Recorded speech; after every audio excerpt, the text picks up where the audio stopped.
जय हिंद। आप देख रहे हैं सक्सेस अचीवर स्टडी एकेडमी, जो आपके स्टडी से लेकर निरंतर मैं वीडियो ला रहा हूँ। मैथमेटिक्स में बहुत सारे टॉपिक पे मैं वीडियो बना दिया हूँ। जिन लोगों का मैथ वीक है या जो समझते हैं कि मेरा मैथ कमज़ोर है, वास्तव में किसी का कमज़ोर नहीं होता। ये आपकी माइंड का एक सोचन शक्ति है। आप सोच रखे हैं कि आपका कमज़ोर है तो आपको कमज़ोर रहेगा। अगर प्रैक्टिस करेंगे तो वही दूर हो जाएगा। बस डर के कारण प्रैक्टिस शुरू नहीं की है। तो छोटे छोटे कॉन्सेप्ट पर मैं मैथ में बहुत सारा वीडियो लाया हूँ। हाथ जोड़कर निवेदन करता हूँ कि नीचे आप वीडियो में जाइए और सारा वीडियो देखिए। अवश्य आपका मैथ में डाउट क्लियर हो जाएगा और मैथ आपका स्पीड पकड़ लेगा। आज के क्लास में हम बात करेंगे बायो से। बायोलॉजी में मैं लेकर आया हूँ type of teeth. Type of teeth को देखेंगे, फिर किस सेट का कितना टीथ हमारे मुंह में होता है उसके बारे में पढ़ेंगे, और फिर डाइजेस्टिव सिस्टम के बारे में पढ़ेंगे। वीडियो को भगाइएगा नहीं, पूरे अंत तक देखिएगा। हो सकता है बहुत सारे कॉन्सेप्ट आप इसमें जान रहे हों, लेकिन वह रिवाइज होगा और बहुत सारे नया कॉन्सेप्ट आपको जानने को मिलेगा इस वीडियो में। तो वीडियो मैं शुरू करता हूं, आप लोग पूरे अंत तक देखिएगा। हाँ, और एक बात, सब्सक्राइब अभी मत कीजिएगा, वीडियो पूरा अंत तक देखिए। अगर समझ में आ गया तो सब्सक्राइब कीजिएगा, नहीं तो नहीं कीजिएगा, अनसब्सक्राइब कर दीजिएगा।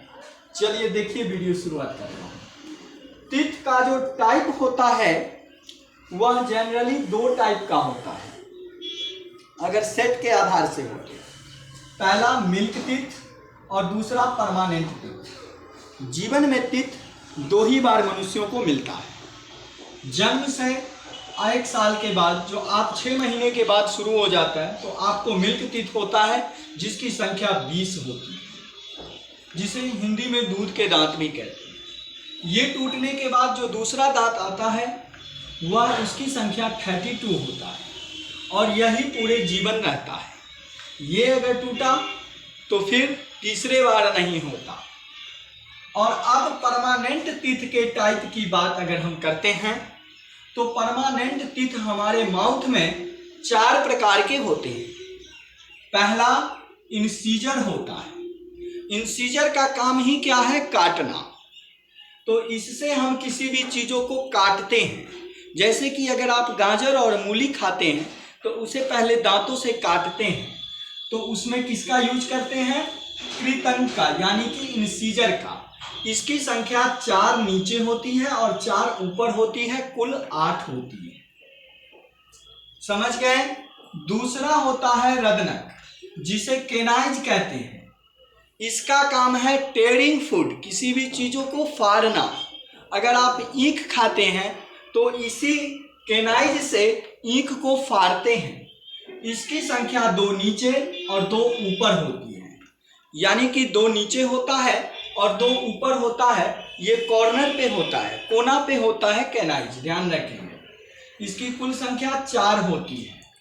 इसके बाद हम आगे देखते हैं सी में अग्रचर्वण, इसको बोलते हैं प्रीमोलर।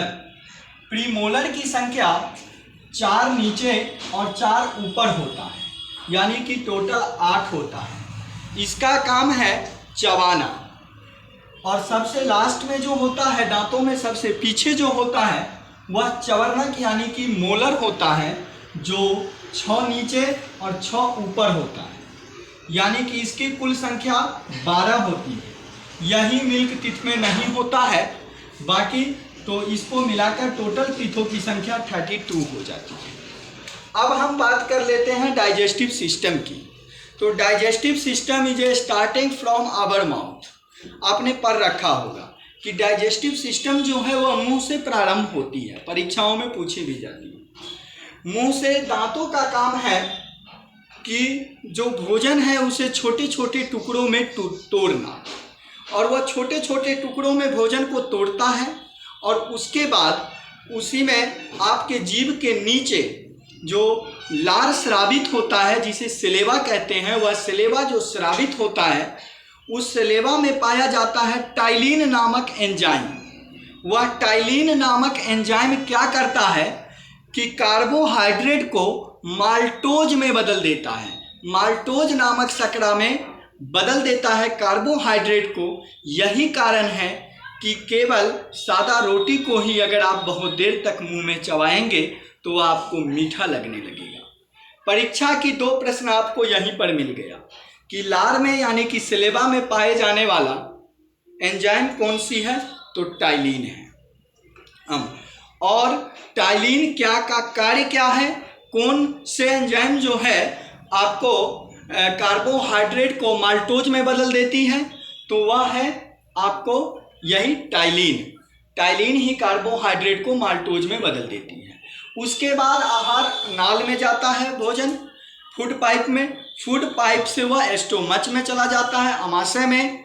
आमाशय में वहीं पे जाठर रस साबित होता है, ठीक है, जिसमें हाइड्रोक्लोरिक अम्ल पाया जाता है।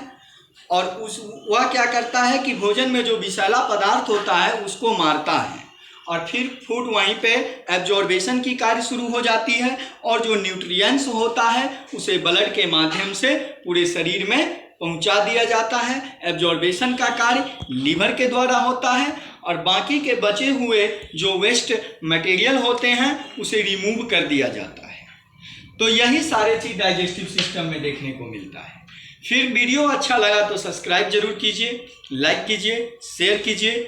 फिर मैं अपने नेक्स्ट वीडियो में नेक्स्ट टॉपिक के साथ मिलता हूँ। इजाज़त दीजिए, पढ़ते रहिए, बढ़ते रहिए।